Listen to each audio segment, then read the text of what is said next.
a lawyer and a record company executive in the 70s. How many drugs did your characters do? Oof.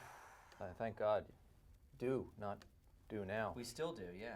Well, you do drugs. No, gosh, I'd be terrible. I would be the worst drug person. You do I'd be do so drugs. paranoid. I'd be like, everyone knows I'm stoned. Everyone knows I'm on coke. This is crazy. I have too much energy now. I'd be like, I love it.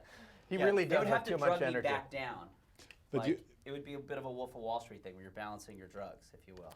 But yeah, I always say I don't know how anybody got anything done in the 70s because the drugs were so prevalent and insane, and it was just the whole time period is like volume up between the music and the clothing is just like whatever's in your closet, just throw it on the bed and like that looks great. Let's get out there and mix it up. Put that couch on. Put the couch. Wear the couch. I'm wearing a futon tomorrow, which is lovely. They have futons back then? No, they did. They did. So you're playing a record company executive. What's going on in the story? What's happening to this record company? I don't think we're allowed to divulge too much, but you know, it's all about the sort of darker side of the music industry and what those. It's a relatively unexplored era, actually, early '70s New York rock and roll scene. You've got you know, the best guys like Scorsese and Mick Jagger and Terry Winter to explore it because they've been through it, you know.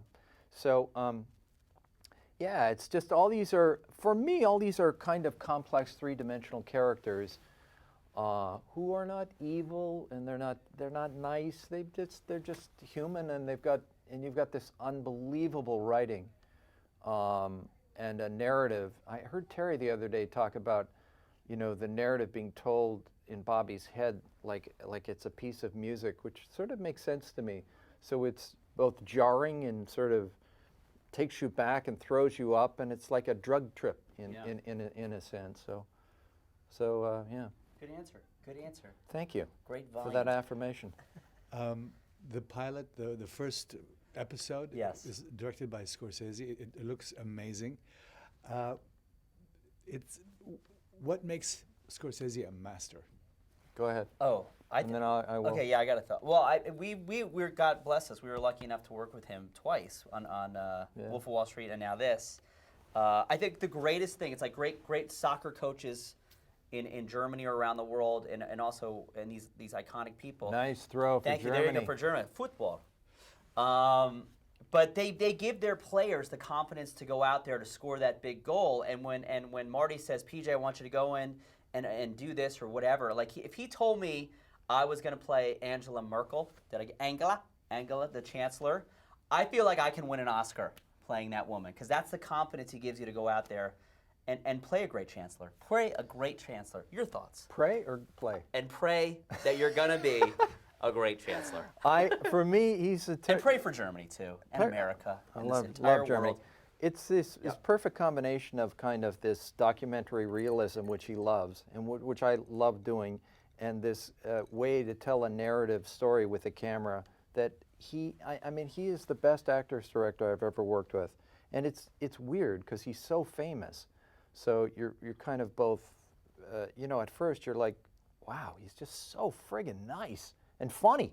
You know, he makes everything like alive and wonderful on set, and that's why you get these kind of lovely performances in many of his films and now TV shows. So. Yeah, there's a reason. Now, Mick Jagger is one of the executive producers. In practical terms, how much was he around? What was your interaction with him?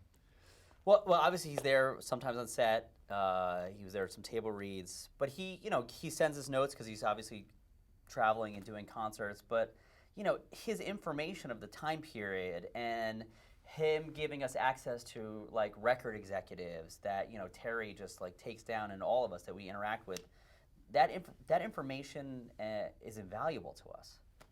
Yeah, he's JC, thoughts? He's pretty, you know, it's Mick Jagger, so when you first see him, it's like, holy shit, that's Jagger right there. And he's going to be hearing us read. How do you say holy shit in German? Holy shite? Heilige Scheiße. Heilige Scheiße. It's Jagger. Jagger. No? Bad? Really offensive. I like saying Angela Perhaps so much. offensive. Angela. Because in America we say Angola. Angela. Let me try it. Angola. That's America. really good. How's my accent? Let's do accents. Yeah? Let's Good? not. Let's not. No, don't do that. Yeah. No, you really cut me off there. Let's not. That's offensive. Yeah. Let's talk about the culture of the 70s, besides the drugs. You know, how were those times? Were they freer? Can you from your reading of it, how? It just, we always talk about this too. It's just like the early 70s, the whole time period is just volume up, from the drugs to the music to interacting with people to the sexual sort of, you just came off the sexual revolution, which still played a role in it, to the dancing. And I think the clothing is the biggest statement out there. It's like someone threw up and like that's your outfit. You look beautiful. Like I can wear can you see this? Do we see the curtain here? You're going to be wearing that. I would wear that. That's a great out. Like pull this out. Put this on here for a second. Pull that close to you. Yeah, perfect. Yeah. Perfect. That goes well with blue. No, this is subtle. No, I know. Yeah. Yeah, it's too. Yeah. I'll make a call. Yeah. I'll make a call.